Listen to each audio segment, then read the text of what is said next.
Hello and welcome to Eating for World Peace, and today I'm going to talk about open world games and what they are, the good things, the bad things, and why we love playing them so much.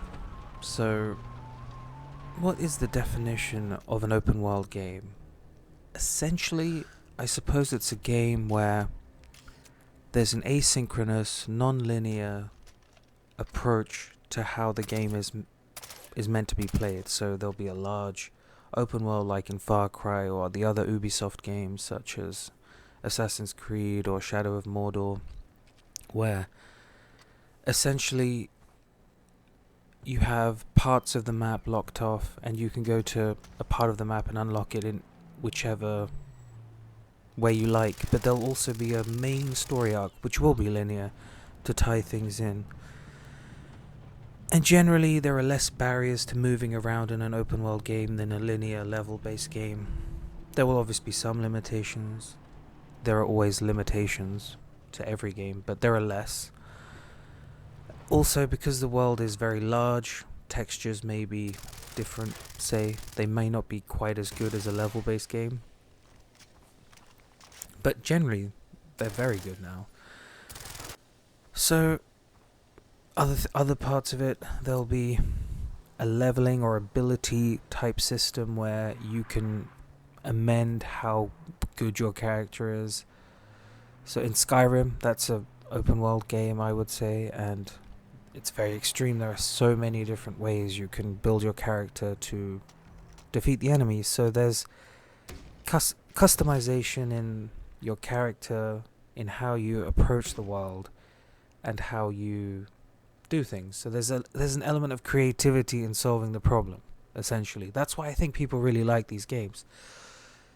It's not skill based in the way that a first person shooter is. The skill is to do things in an interesting or unique way, or something that's entertaining to you.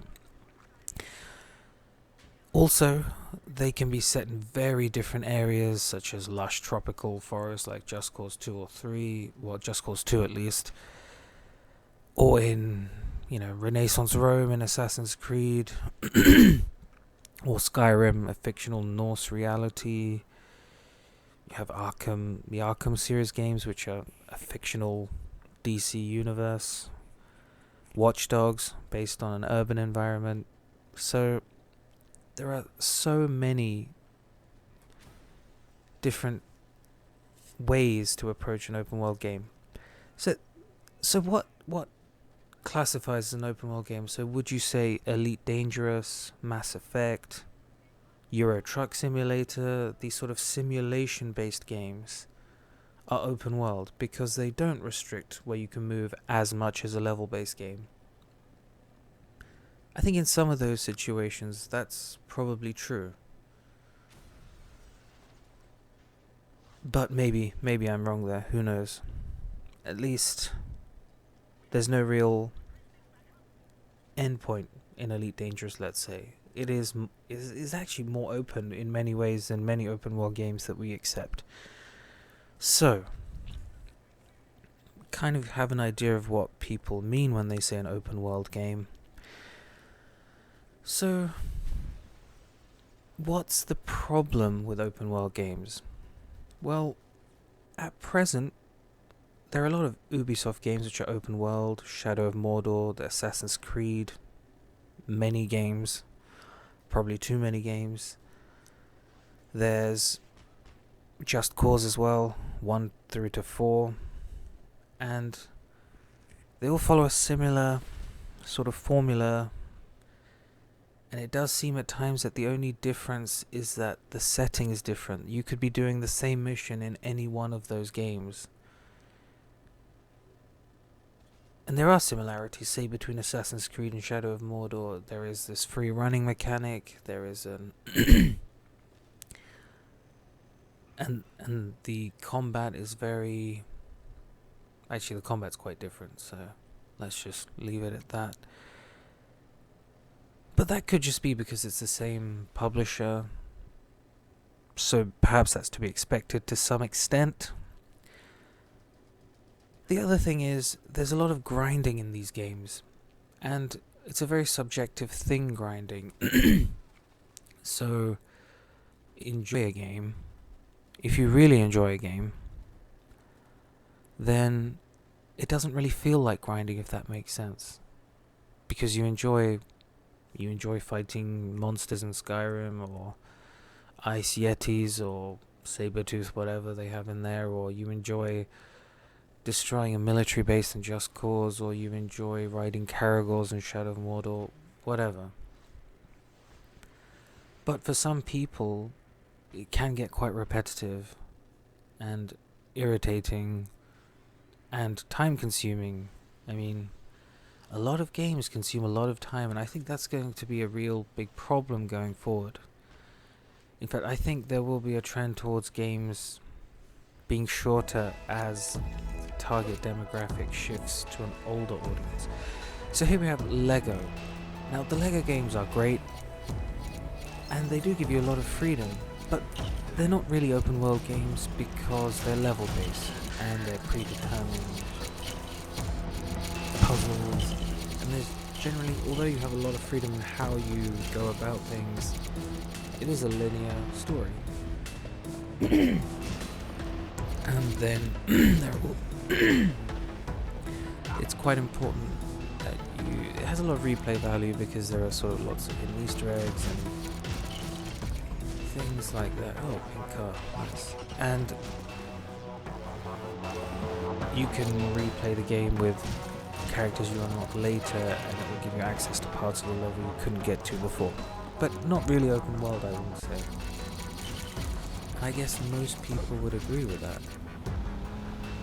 Great game. Interestingly, I do know someone a lot like Emmett, and it's really funny because he's not even offended by the comparison. He likes the fact that he does things by the book and he has no creativity. It makes me laugh. It's very funny to me. Like, that's such an insult, but in a way it's not really an insult. It means that you're, stable, whatever. So probably not. Moving on. So, what kind of somewhat open world games are there that aren't really like this? So things like Gary's Mod, Minecraft, where there really is no end point unless you're playing survival mode. Is that an open world game? I mean, probably not, because although it is very open and there's no end point necessarily, it is creative, so maybe it is. I'm not sure. And there are a lot of survival open world games, DayZ and all, DayZ, sorry, not American. So it's interesting. I don't think there's any hard or fast rule. So how about going into the future? What is the future of open world gaming? One of them was a berserk, not a warrior. It's interesting. Although this game has been delayed a lot, No Man's Sky, I do get the feeling that it is onto something. It's onto something about procedural generation in open world games. I have no idea if they'll be able to pull it off. I don't know. I don't really understand the maths behind what they're doing. Seeding worlds and huge, vast worlds. But this sort of approach, I think, is probably going to make for more interesting and varied worlds that games take place in. And rather than having an artist draw every single texture and then place every single texture and then design each part of the map, which is very labor intensive and also maybe not as interesting as having it proceed randomly to an extent, if that makes sense. So it's interesting, and we'll see what happens. Either way, I would just like to say, who knows? And I'm off to explore the only open world we have, the real world. Take care and goodbye.